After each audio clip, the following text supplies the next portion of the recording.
UNISON Falkirk Branch Chair Margaret Cook and UNISON Women's Network Chair Pat Heron. Thanks for joining us today. Thank you. Thank you for asking. Yeah.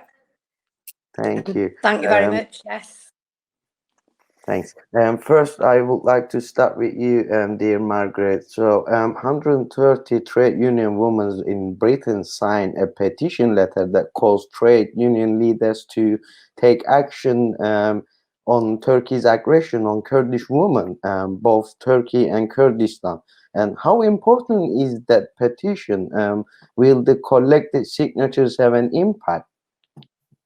Well, any petition of this or any other nature can hopefully have more impact than just the signatures. Not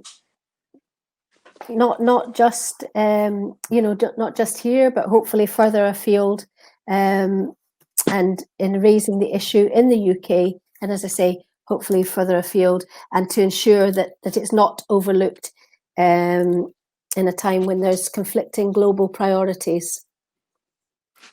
As regards the impact, hopefully it puts a spotlight under this particular issue. Thank you. So, dear Pat, within the scope of unions, what are the campaigns and achievements of the union referring to the restoration of women's rights in Britain? What kind of problems do women experience in Britain?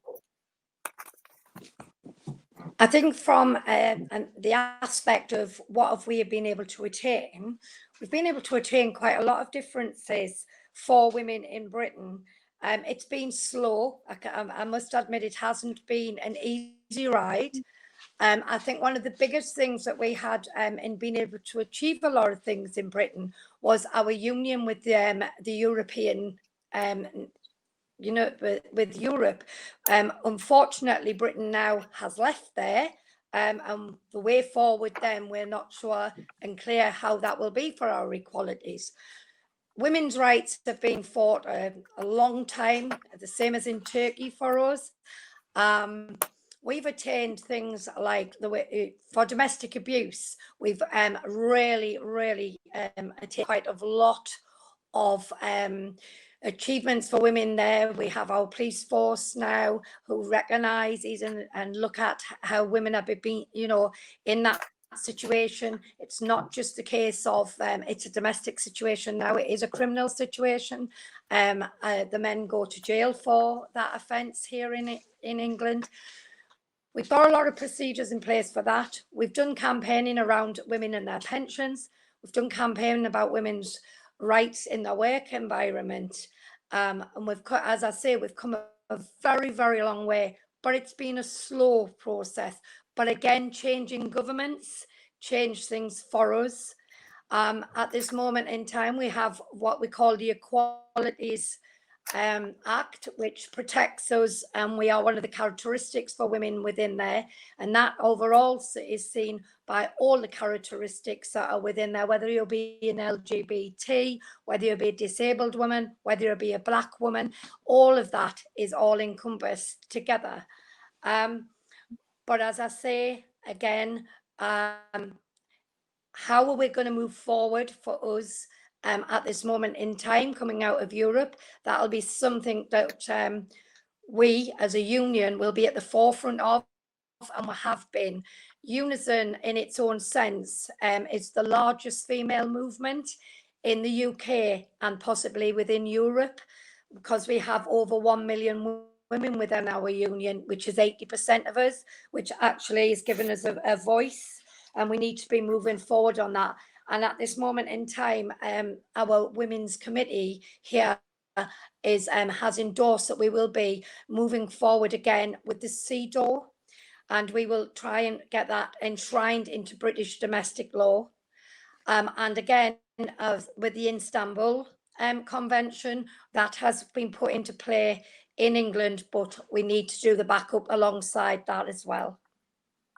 Thank you. So, dear Margaret, actually about the petition again, what is the planning of petition, and what do you expect the outcome of petition, and what do you think this will have an effect on Turkish state's action against women?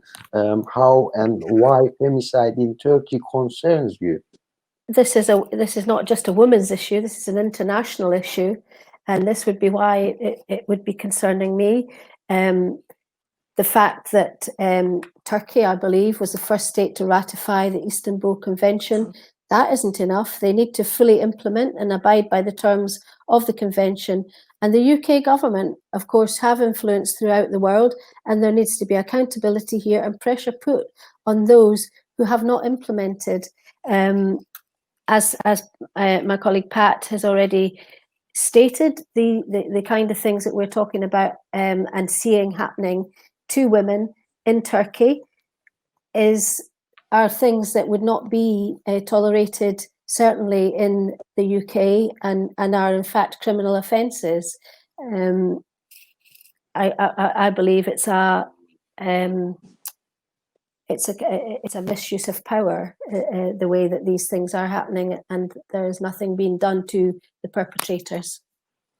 Dear Pat, very short, very briefly, if you can answer that one. Why you were involved in the letter as well, and why does the issue of femicide in Turkey concerns you too?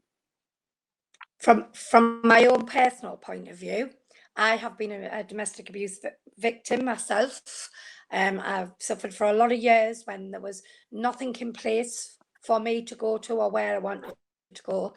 And as an activist, and I signed that petition and took it to the Northern Region Women's Network of UNISON, because we are busy doing a lot of work. We work with our domestic abuse and specialised women's services, and we're well aware of the increase on each year in our country. It's not as high as yours, I have to say, on the femicide and that, but I mean, 130 odd women were murdered by either their partner or their husband or some family member through domestic abuse in England last year.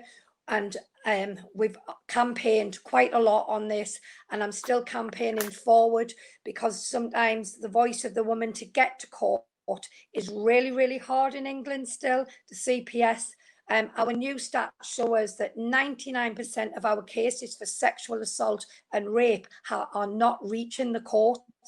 So we still are campaigning on that. So to me, what happens to a woman here happens to a woman elsewhere in the world. It isn't just about women in England. It's a global issue, and we need to be united together.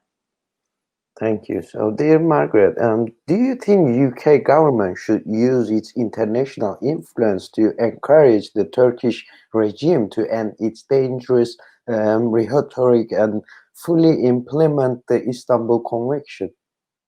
Absolutely, absolutely should, and that's what I was saying in my previous answer. We have influence throughout the world, so we should be using that influence, and we should be putting pressure on them to implement the convention. Dear Pat, the EDM on UK Parliament's webpage about increasing violence against women in Turkey, signed by 5 members already. What is your call message to the MPs and UK government to use their influence on Turkey to stop violence against women? For us, it's working alongside our political parties, contacting our MPs, and getting our women within our own movement and families and friends that we know to send in to them around the early day motion, to keep on sending in to their MPs why it's important, and we can send the little letter or strapline to all of our members to do this with. Thank you. Dear Margaret, Turkey has the highest number of detained and prison tortured women politicians, unionists, women journalists, so on. In your view, what direction is Turkey heading now? And do you think Turkey is a democratic state? I think it's quite difficult to answer the direction that Turkey is heading at the moment. Despite it perceiving itself to be a democratic state, I'm not sure how that can be, with President Erdogan as both head of state and head of government. that needs to be different. To ensure the highest levels of democracy, you need to have separation of the branches within the state. Dear Pat, according to the We Will Stop Femicide platform, almost 500 women were killed in Turkey last year. Violence against women in Turkey increasing extremely quick in the region. How do you comment on the Turkey's withdrawal from international treaty on combating violence against women? My absolute comment on that has to be that I find it absolutely appalling that any government, and especially the government we know that absolutely installed that very, very powerful Istanbul Convention into its own laws, to want to withdraw it.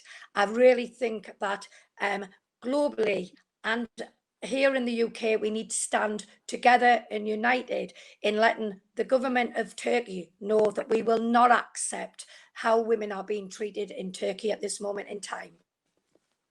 Thank you. Dear Margaret, femicide rate in Turkey resembles a war record, especially Turkey's state approach to women is not acceptable by many others in Europe.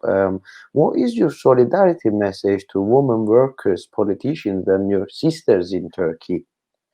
Well, that would be an international solidarity and support. To say that we stand with the women and will continue to raise and publicise the issue. I do take part in Kurdish solidarity events within the UK, and often we get an insight into what's happening and how we can communicate via that vehicle.